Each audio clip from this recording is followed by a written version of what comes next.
Today I made cucumber boats.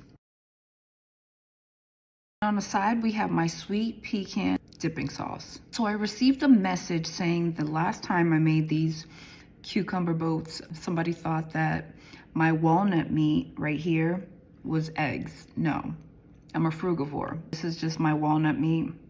We have onions. We have my ricotta cheese, jalapeno peppers. We have avocado, hemp seeds sprinkled on top. Let's add some of our sweet pecan sauce.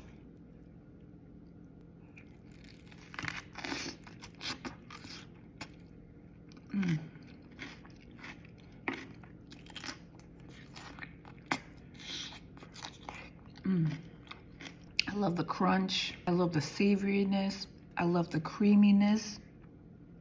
We love it creamy over here.